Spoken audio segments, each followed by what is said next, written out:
گفتم تحمل و بیمهری تو فزون ز تاب و توان من است.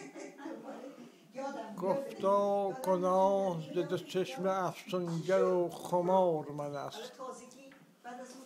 گفتم که در دام تو بی مهر وفا اسیر گرفتار شدم.